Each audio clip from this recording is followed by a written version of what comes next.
En fait, quand j'ai vu l'anesthésiste, il peut tout à fait y avoir des problématiques pendant les opérations, avec des possibilités de vous transfuser en cas de problème. Et donc moi, j'avais fait un courrier à l'anesthésiste stipulant que je ne voulais pas être transférée de sang de vacciné. Donc je lui ai demandé de mettre la lettre dans mon dossier. Et en fait, il existe d'autres solutions quand on a des problématiques pendant une opération, que les témoins de Jéhovah d'ailleurs utilisent par le biais de fer et d'autres choses. Et donc ça, ce sont des choses dont on n'est pas informé. Et en fait, on discutait avec une amie qui, elle, malheureusement, subit des transfusions sanguines suite à sa problématique de santé. Et on avait échangé à ce sujet. Elle me dit, je crois qu'ils m'ont injecté du sang de vacciné. Hein. Et donc, en fait, en ayant cette discussion-là avec elle, j'ai eu un sursaut d'éveil. Et du coup, avant l'opération, j'ai décidé de faire cette lettre. Mon anesthésiste était très choqué. Il m'a dit, c'est la première fois qu'on me demande ça. Je lui ai dit, ça sera certainement pas la dernière. Et le jour de l'opération, je leur ai bien demandé s'ils avaient bien le courrier dans mon dossier, cette lettre. Ils ont dit oui, on a bien votre courrier, etc. Donc pensez-y, hein, si vous avez... Malheureusement, si on a des urgences vitales et qu'on n'a pas le choix et qu'on n'est pas au courant qu'ils nous transfusent, ben voilà, mais sachez qu'il y a d'autres solutions. Ça dépend. Vous avez un questionnaire avant l'opération. C'est-à-dire ? Moi, j'ai eu un questionnaire qui me demandait plein de choses, mais j'ai marqué interdiction de me transfuser. Oui, et en plus, moi, je voulais éventuellement récupérer du sang d'amis ou autre, et on m'a dit que c'était pas possible, qu'il fallait que ce soit anonyme, etc., etc. Enfin voilà, il y a toujours plein de procédures lorsqu'on veut essayer de faire des choses qui ont un peu de... des choses qui dérangent, quoi. Qui vont dans leur sens. Et ben en fait, je sais pas trop. Il m'a expliqué que les témoins de Jéhovah refusaient les transfusions sanguines. Et du coup, ils utilisent un autre protocole qui est à base de fer, et il y a aussi d'autres choses. Mais ça, je n'étais pas au courant. C'est en discutant avec lui, je lui dis, vous avez bien d'autres solutions si j'ai un problème. Il me dit, non, mais ça va bien se passer. Mais je dis, est-ce que vous avez une autre solution? Il me dit, oui, il existe ça, ça, ça. Donc, posez la question lors d'une anesthésie, si vous devez en avoir une, c'est possible. Il existe l'autotransfusion. Une quoi? L'autotransfusion. L'autotransfusion? C'est-à-dire qu'on prélève du sang, et si vous avez besoin, on vous réinjecte votre propre sang. D'accord, on peut se faire retirer notre propre sang pour ensuite le réinjecter avant l'opération. Et après on réinjecte. Et du coup c'est bien. D'accord, c'est très bien, mais ça il m'en a pas parlé évidemment.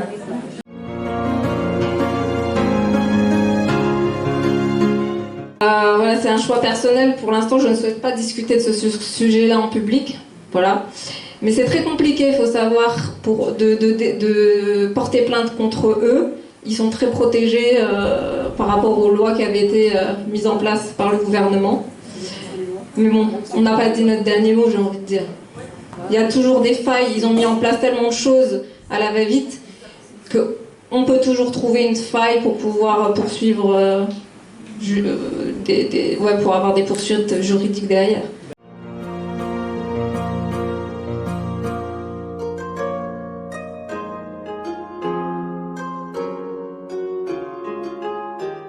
Comme l'hôpital, je pense que c'est pas le seul hôpital, ils nous mettaient des pressions vaccinales, donc il y a beaucoup de gens qui ne voulaient pas à la base se faire injecter, mais comme je le disais, ils ont joué sur la peur, en nous disant que si on tombait malade avec le Covid, ils devraient cesser notre traitement du cancer. Donc les gens ont peur de mourir, ils ont peur qu'on les soigne pas. Donc ils se disent, ah mince, si j'attrape le Covid, c'est-à-dire que je vais arrêter mon traitement. Donc c'est-à-dire que mon cancer, il peut dégénérer, etc.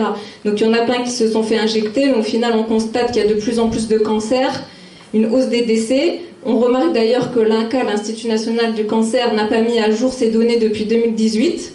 Donc c'est quand même bizarre. Et on constate qu'il y a des cancers qui dégénèrent, notamment dans les organes vitaux, foie, rein, même le pancréas, tube digestif. Effectivement, moi j'aimerais bien avoir ces données-là, parce qu'ils nous ont tellement mis la pression. J'ai mon dossier complet médical. Dans je ne sais combien de pages, c'est écrit refus de la vaccination, refus de la vaccination, refus catégorique de la vaccination. Ils nous le demandent à chaque rendez-vous. Mais si on te le demande une fois, pourquoi tu nous le demandes 2 fois, 3 fois, 4 fois? Si je te l'ai dit une fois, c'est que j'ai pris ma décision. Et donc comme ça, ils mettent des pressions. J'ai aussi une anecdote, là pour vous dire à quel point ils balancent toutes leurs cartes. C'est que moi, mon oncologue, le premier jour, elle me dit « Rassurez-vous », quand elle m'a tendu l'ordonnance pour l'injection, c'est pas AstraZeneca, c'est pas Moderna, c'est Pfizer. Voilà. Donc, pour vous dire à quel point le niveau est très élevé, c'est à cette période-là où il y avait les scandales avec AstraZeneca et Moderna, avec des problématiques d'effets secondaires, etc.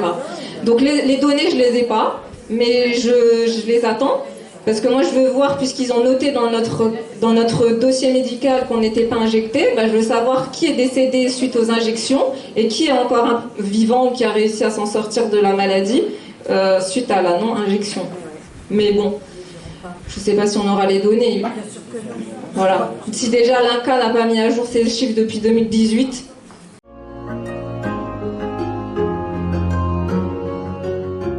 Des allégories. En fait, il y en a un des deux qui représente une des premières luttes, la lutte frontale qu'a dû affronter Stéphanie contre la maladie elle-même, le cancer du sein. Et la deuxième, c'est vraiment la politique sanitaire, en fait. Et on voit bien que dans cette double lutte, il faut à la fois affronter la pression psychologique et administrative et sanitaire, avec en plus, je dirais qu'on a maintenant beaucoup plus de recul aujourd'hui, à juin 2023, qu'on l'avait 1 ou 2 années en arrière, c'est-à-dire qu'aujourd'hui sont révélées des études qui démontrent chaque mois, ou parfois même chaque semaine, les effets secondaires, donc en fait, je veux dire, le bien fondé des personnes qui ont vraiment pris le doute par rapport à cette obligation vaccinale, par rapport à cette pression, qui ont voulu se poser des questions, prendre du recul et tout simplement appliquer la loi du libre consentement, la loi du libre arbitrage, et qui est la possibilité offerte à chaque personne, à chaque individu, à chaque citoyen, de pouvoir choisir son mode de vaccination. Et je dois dire, juste pour compléter la réponse, moi j'ai été étonné parce que je l'ai appris justement dans les reportages que Camille m'a apporté, Stéphanie, que la question systématique et les mots ont leur importance et la sémantique aussi, c'était « Où en êtes-vous dans votre schéma vaccinal ?» Êtes-vous à jour? Non, c'est beaucoup plus subtil que ça. C'est êtes-vous à jour dans votre schéma vaccinal? Et en fait, si on pèse bien les mots, dans êtes-vous à jour, c'est déjà êtes-vous en règle? Êtes-vous en conformité? Êtes-vous responsable, en fait, quelque part? Si vous n'êtes pas à jour, c'est que vous n'êtes pas sérieux, vous n'êtes pas responsable. Il y a toute une induction derrière la sémantique qui est vraiment à peser, parce qu'en plus, quand on suit un parcours du combattant, on doit faire face à plusieurs spécialistes qui vous reposent mécaniquement et machinalement cette question que Stéphanie a dû entendre parfois, peut-être 5 ou 6 fois par jour. Eh bien, il y a quand même une intoxication carrément derrière cette question. La question n'est pas qu'avez-vous choisi comme mode par rapport au vaccin? Quel est votre choix par rapport au vaccin? Ce serait en fait la question libre, la question ouverte. Mais la question où en êtes-vous dans votre schéma vaccinal, elle est beaucoup plus insidieuse et beaucoup plus perfide et perverse.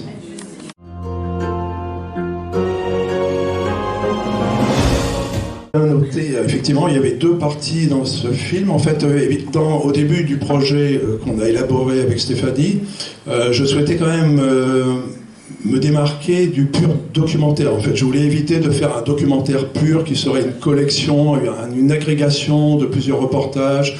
Et donc c'est vrai que la première partie, c'est une partie, on va dire, un peu plus cinématographique dans mon point de vue, c'est-à-dire un peu plus romancée, où on n'était pas obligé de le faire d'ailleurs, mais on a retracé réellement, et Stéphanie joue son propre rôle, avec quand même la tension, bon c'est ce qui m'a plu, il m'a intéressé sur le plan purement cinématographique, je parle pas de l'aspect documentaire et l'aspect rébellion contre l'injustice totale de la période et de la politique sanitaire appliquée. Mais le fait de pouvoir placer cette tension, cette intrigue, autour du fait qu'il y a réellement eu une rupture réellement dans sa vie réelle, dans son cheminement réel dans cette période, lorsqu'elle décide de partir en voyage, et c'est qu'une communication en cours de route vers l'aéroport qui la stoppe net, parce que là, elle réalise, grâce à cette conversation, qu'il y a vraiment un état de gravité qui lui impose de revenir et de renoncer à ce voyage. Donc on a retracé simplement cette période. Je dirais que si c'était intéressant, je l'espère pour Stéphanie, parce que c'était réellement... Et d'ailleurs, elle n'est pas comédienne ni actrice dans la vie, et je trouve qu'elle a vraiment bien a complètement incarné son rôle, et elle est vraiment tout à fait dans ce rôle. Bon, avec la facilité du fait qu'elle l'a vécu réellement, mais en fait, c'était pas forcément gagné. Donc cet aspect-là, oui, et puis sinon, sur la deuxième partie, j'ai vu suivi. C'était un peu comment vous avez rapidement collaboré. Oui, après je te repasse le micro. Oui, en fait là c'est vraiment une question intéressante aussi, parce que finalement c'est un télescopage. Ce projet finalement est né de deux parcours tout à fait différents. Bon, Stéphanie, elle vit dans sa chair cette expérience dure, c'est une expérience concrète, c'est vraiment le cas concret d'une personne qui a dû faire face. C'est plus de la lecture d'articles, de commentaires sur des forums, quoi. C'est réellement le parcours complet d'une personne qui a dû faire face à cette période sanitaire et toutes les contraintes imposées à tous ceux qui ne voulaient pas finalement se plier à la doxa. Donc le parcours, il est réellement aussi un virage pour moi, parce que en fait j'étais déjà avoir réalisé 5 films, et j'ai toujours réalisé avant des fictions, avec une trilogie, donc vraiment une fiction où une certaine transversalité autour de 3 valeurs fondamentales que j'ai tenu à défendre dans tous ces films, qui sont la liberté, la vérité, la justice. Donc en fait, quand une comédienne réelle, donc qui est là dans la salle, Stéphanie, qui nous a présenté, qui nous a mis en contact, eh bien ça a été pour moi, c'est d'ailleurs, j'en suis même surpris avec le recul, c'est que j'ai vraiment même pas eu à réfléchir, quoi. Ça s'est imposé comme une évidence, puisque finalement dans la continuité, enfin plutôt une rupture passant de fiction à documentaire romancé ou cinématographié, avec une partie un peu romancée, on va dire, bien que ça colle à la réalité. Et bien en fait, j'ai vu que exactement ce qui se passait dans l'histoire de Stéphanie, c'est que réellement, elle a été confrontée à un système qui a visé à broyer à la fois sa liberté, la vérité sur le vaccin, puisque en fait, on sait très bien maintenant avec le recul que le mensonge d'État, tous vaccinés, tous protégés, on sait très bien que c'est un énorme mensonge, parce qu'on a tous les jours, y compris l'OMS récemment, qui vient de déclarer que, très officiellement, le vaccin pouvait entraîner des scléroses en plaques. Donc c'est une des nombreuses conséquences possibles de ce vaccin. Donc on sait très bien que tous vaccinés, tous protégés, c'est un véritable mensonge d'État. Donc elle a été frappée à la fois par ce mensonge, par la liberté, l'impossibilité de choisir librement à se faire vacciner ou pas, avec cette intoxication, cette phrase qui vient comme une répétition en boucle pour vous intoxiquer finalement. Est-ce que vous êtes en règle avec votre schéma vaccinal? Bon. Et puis l'affaire de la justice, parce qu'effectivement, c'est malheureux qu'on a raté un petit épisode, mais je crois que celui-là, il est passé sur la place du Panthéon. Non, c'était un peu avant avec le réinfo Covid. Effectivement, il y a aussi une injustice qu'il faut souligner qui a été créée dans cette période, parce qu'on cherchait à diviser les vaccinés et les non-vaccinés. Et il y avait un traitement, il faut voir que les non-vaccinés étaient traités comme des pestiférés, voire des sous-citoyens, si vous vous souvenez de certaines appellations de notre cher président. Donc elle a été frappée en fait sur les 3 niveaux. Donc moi, quand on a commencé à parler 1 ou 2 heures au démarrage du projet, j'ai même pas réfléchi, ça s'est imposé comme une évidence. Et ça m'a permis de faire un cheminement avec une évolution qui permet de quitter la fiction. Même si on peut dire beaucoup de choses avec la fiction et qu'on peut braver pas mal de censure.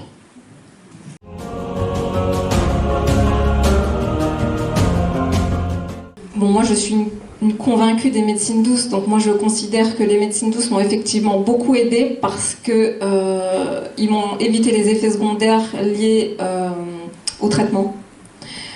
Donc, et aussi, voilà, j'ai utilisé des compléments alimentaires qui ont été créés par un monsieur qu'on a dégagé de France parce qu'il avait découvert une plante, c'est la maison Beljanski, peut-être que certains connaissent, avec des produits. Ce monsieur maintenant vit aux États-Unis, enfin il est décédé, c'est sa famille qui reprend le relais, qui agit sur les cellules cancéreuses. Et donc du coup, en plus quand il est couplé à la chimiothérapie, ça accélère le processus de destruction des cellules cancéreuses, et même vous pouvez continuer en prévention post-cancer en fait. Donc moi je continue post-cancer à consommer ces compléments. Et bien d'autres choses, j'ai pas fait que des compléments alimentaires, j'ai associé l'acupuncture, j'ai associé le jeûne thérapeutique, mais tout ça je l'ai fait en étant accompagnée par des professionnels, des naturopathes, des acupuncteurs, magnétistes. J'ai utilisé aussi l'argile, tout ce qui est vitamine C, vitamine D, zinc, magnésium, et j'en passe tellement j'ai consommé de choses. Je crois que j'ai tout mis, tout mon argent est parti dans les médecines douces, dans tous les rendez-vous, parce que voilà, il n'était pas question pour moi de subir ma chimiothérapie. Et au final, ça s'est très bien passé, j'ai pas eu de nausées, j'ai pas vomi. Et oui, pour moi, les médecines douces m'ont beaucoup aidée et m'ont sauvée aussi, parce qu'ils m'ont permis de ne pas subir les traitements, de ne pas avoir les effets secondaires. Et de protéger en fait le terrain des traitements lourds qui peuvent encombrer le foie, etc. Donc en même temps, j'essaie de détoxiquer au maximum tout ce que j'avalais avec les médicaments.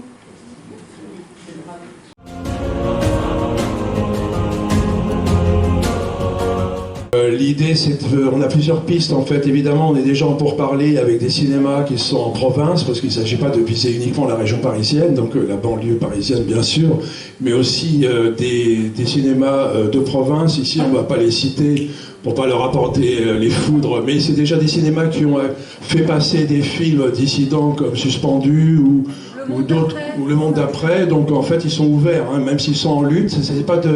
C'est pas une petite bataille, parce qu'il y a les collectivités locales, il y a les pouvoirs politiques locaux qui évidemment freinent des cas de fer, et c'est très rare ceux qui sont capables vraiment de s'émanciper de la doxa et de la pression, parce qu'il y a tout un jeu de subventions, il y a tout un jeu de chantage derrière. Bien sûr, si vous cédez à ça, ben, écoutez, vous renoncerez à vos subventions. Enfin, il y a tout un jeu de chantage, bien sûr, on le sait.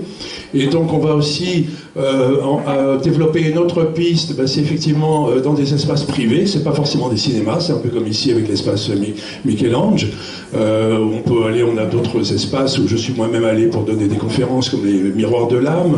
Enfin, il existe d'autres espaces sur Paris, et aussi dans des projections à domicile, parce que je crois que bon, il y a aussi des personnes qui souhaitent se retrouver en petits groupes. S'ils peuvent accueillir une dizaine de personnes, on est tout à fait ouvert à ça, on va développer cette piste-là.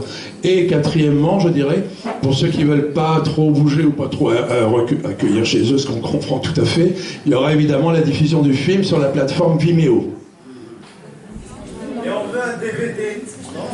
Alors les DVD, bon, ben, on l'a pas mis encore en marche, mais je veux dire, c'est quelque chose qui n'est pas exclu. Pourquoi pas mettre en vente sur un réseau les DVD, bien sûr. Je vais passer la parole à Stéphanie, par exemple, là-dessus, parce qu'elle est beaucoup plus active sur les réseaux sociaux que vous.